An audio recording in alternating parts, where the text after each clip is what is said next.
Hello friends, कैसे हैं आप सभी। उम्मीद करता हूँ आप सभी ठीक होंगे। आज हम लोग बात करेंगे एक नए टॉपिक के बारे में, बायोलॉजी, जीव विज्ञान के बारे में बात करेंगे।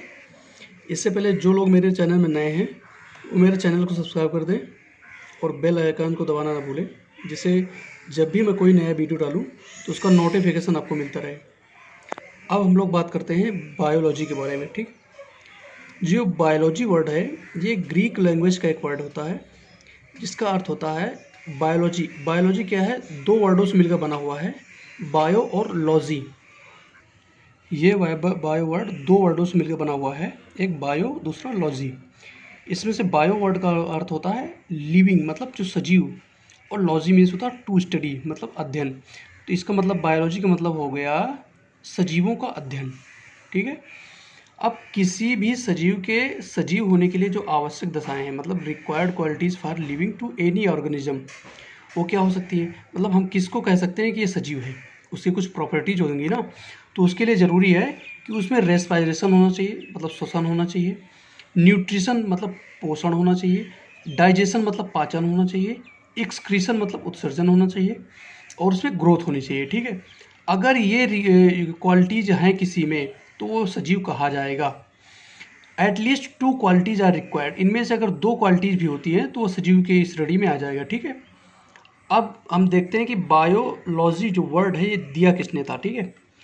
तो बायोलॉजी वर्ड जो है लैमार्क एंड ट्रिविनियस ने दिया था इसको, LNT शॉर्ट में LNT। वो LNT वो वाला नहीं, जो एक कंपनी है वो नहीं, LNT इसको शॉर्ट में दे सकते हैं, लैमार्क एंड ट्रिविनियस। ये 1802 ईस्वी में बायोलॉजी वर्ड दिया था। ठीक है। एक चीज़ याद रखना, इस यूनिवर्स में मोर देन 55 ब्रांचेस हैं बायोलॉजी की, जैसे कार्डियोलॉजी है, जियोलॉजी है, बॉटनी है, ये सभी बायोलॉजी के अंतर्गत आती है। ठीक है।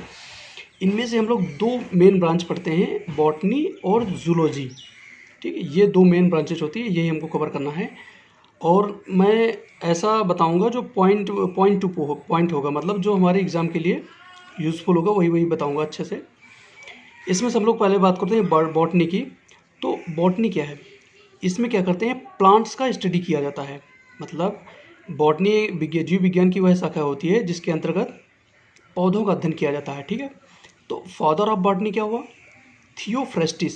इनको फादर ऑफ बॉटनी कहा जाता है। क्यों कहा जाता है, क्योंकि इन्होंने बहुत अच्छा काम किया होगा इसके बारे में, तभी इनको कहा जाता है। तो इनकी एक बुक है द हिस्टोरिया प्लांटेरम। ठीक है। इसमें इन्होंने क्या किया था, 500 प्लांट्स के वैज्ञानिक नाम दिए थे और उनकी मॉर्फोलॉजी के बारे में बताया था। यहाँ मॉर्फोलॉजी वर्ड आया, इसका मतलब क्या होता है, मॉर्फोलॉजी मीन्स होता है आकारिकी, हिंदी में बोला जाता है। इसका मतलब होता है कि प्लांट्स के वो पार्ट्स जो हमें बाहर से दिखते हैं, जैसे तना हो गया, पत्तियां हो गई, डालें हो गई। ठीक है। इनको हम लोग, इनका जो एक तरह से मतलब इनको जो बताना होता है उसको आकारिकी, मॉर्फोलॉजी कहा जाता है। ठीक है। तो दूसरा आता है जूलॉजी, इसमें एनिमल्स का स्टडी किया जाता है। ठीक है। अब फादर ऑफ जूलॉजी क्या हुआ, फादर ऑफ जूलॉजी अरिस्टोटल को कहा जाता है, मतलब अरस्तु। इंग्लिश में अरिस्टोटल पढ़ते हैं, हिंदी में अरस्तु कहा जाता है। ठीक है। अरस्तु वही सिकंदर के गुरु थे। ठीक है।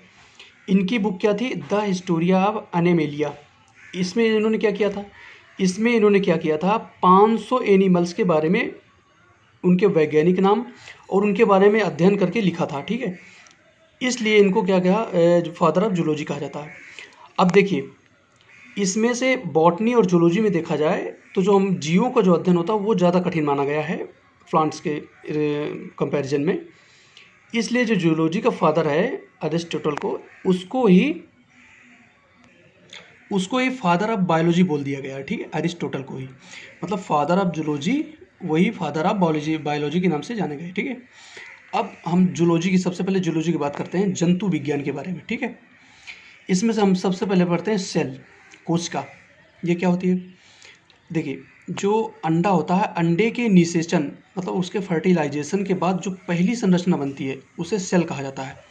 और ये अंडा कहाँ से आया, एक्चुअली जो मेल के स्पर्म और फीमेल के ओवा के जो निषेचन के बाद जो अंडा बनता है उससे बाद बनने वाली जो पहली संरचना होती है उसे सेल कहा जाता है। ठीक है। ये basic unit of living organization. ठीक है। सजीवों के शरीर की ये मूलभूत इकाई बोली जाती है सेल को। दूसरा, structure and functional unit of life, जीवों की संरचनात्मक और कार्यात्मक इकाई भी बोला जाता है सेल को। ये किसने बोला था? रॉबर्ट हुक नामक वैज्ञानिक ने इसको बोला था, ठीक है। अब स्टडी ऑफ सेल क्या होता है? स्टडी ऑफ सेल होता है साइटोलॉजी, ठीक है। अब हम बात करते हैं सेल थ्योरी के बारे में। सेल थ्योरी क्या है? इसको कोशिका सिद्धांत बोला जाता है। ये सेल्डन और स्वान ने, सबसे पहले सेल्डन और स्वान ने इसको दिया था। ये क्या होता है? इन्होंने बताया कि all the living organism are made up of cells and product of cells. इन्होंने बताया जितने भी सजीव हैं उनका जो शरीर है वो छोटे सेल्स मतलब कोशिका या कोशिका के प्रोडक्ट के द्वारा बना हुआ है, ठीक है। कैसे? देखिए, सबसे पहले क्या हुआ? कोशिका बना था, सेल बना, सेल आपस में मिलकर क्या टिश्यू बनाया, ऊतक बना, टिश्यू आपस में मिलकर ऑर्गन मतलब अंग बनाया, ऑर्गन आपस में मिलकर ऑर्गन सिस्टम बनाया, अंग तंत्र बनाया, फिर इन्हीं अंग तंत्र से मिलकर हमारा बॉडी बना। मतलब पहले सेल, सेल से टिश्यू, टिश्यू से ऑर्गन, ऑर्गन से ऑर्गन सिस्टम, ऑर्गन सिस्टम से हमारा बॉडी बना, ठीक है। अब हम लोग कुछ इंपॉर्टेंट पॉइंट देख लेते हैं। जैसे करा डेड सेल। देखो, सबसे पहले जो खोजी गई कोशिका थी वो एक डेड सेल थी, ठीक है, लाइव नहीं थी, वो डेड सेल थी। और किस में खोजी गई थी? कॉर्क में खोजी गई थी, रॉबर्ट हुक के द्वारा, राइट। अब जो सबसे पहली खोजी गई जो लाइव सेल थी, सबसे पहले खोजी गई सजीव कोशिका, वो क्या थी? वो प्लांट सेल थी, एनिमल सेल नहीं थी, प्लांट सेल थी, ओनियन की सेल थी। किसने खोजा था? एंटोनी ल्यूवेनहॉक ने खोजा था, ठीक है। दूसरा, सबसे पहले खोजी गई एनिमल सेल, ठीक है, सबसे पहले खोजी गई एनिमल सेल कौन थी? टीथ सेल थी। इसको किसने खोजा था? एंटोनी ल्यूवेनहॉक। मतलब दो, लाइव सेल और एनिमल सेल, ये दोनों किसने खोजा था? एंटोनी ल्यूवेनहॉक ने खोजा था, ठीक है। अब बात करते हैं एनिमल्स की लार्जेस्ट सेल इन यूनिवर्स, ठीक है। इस संसार में सबसे बड़ी एनिमल सेल कौन सी है? वो है ऑस्ट्रिच सेल, मतलब शुतुरमुर्ग का जो अंडा है वो सबसे बड़ी सेल है। एक चीज़ रखना, वैज्ञानिक दृष्टि से जो अंडा है वो एक उसमें शाकाहारी श्रेणी में आया है। क्यों? क्योंकि अंडा तो एक सेल है, वो ऑर्गन या ऑर्गन सिस्टम या कोई बॉडी नहीं है, वो एक सेल है। जो सबसे पहला वो स्टेप होता है वही सेल है। मतलब अंडा को शाकाहार में रखा गया क्योंकि एक सेल है, ठीक है। अब स्मॉलेस्ट सेल ये क्या होती है? ये बैक्टीरिया की होती है। उसका नाम क्या है? माइकोप्लाज्मा गैलेस्पेक्टम। ये सबसे स्मॉलेस्ट सेल है, ठीक है। किस बैक्टीरिया की? माइकोप्लाज्मा गैलेस्पेक्टम, ठीक है। अब कह रहा है longest and largest cell in human body. Human body की सबसे लॉन्गेस्ट और सबसे लार्जेस्ट, सबसे बड़ी और सबसे लंबी जो सेल है वो कौन सी? वो ब्रेन सेल होती है, ठीक है। क्योंकि ब्रेन की कौन सी न्यूरॉन तंत्रिका तंत्र जो होता है वो होता है ब्रेन सेल सबसे लंबी और सबसे बड़ी, ठीक है। अब smallest cell in human body ये क्या होती है? आरबीसी। याद करो, मैंने आरबीसी के चैप्टर में बताया था कि सबसे छोटी होती है, ठीक है। तो RBC is the smallest cell in human body, ठीक है। अगला आता है स्मॉलेस्ट गैमेट सेल। सबसे छोटी जनक कोशिका कौन सी होती है? वो होती है स्पर्म, जो मेल में पाई जाती है, शुक्राणु, ठीक है। तो ये रहा आपका सेशन। आगे हम लोग पढ़ेंगे कोशिका के बारे में, कोशिका के पार्ट्स क्या होते हैं। तो नेक्स्ट वीडियो देखना ना भूलें। ये वीडियो कैसा लगा ये ज़रूर बताइए।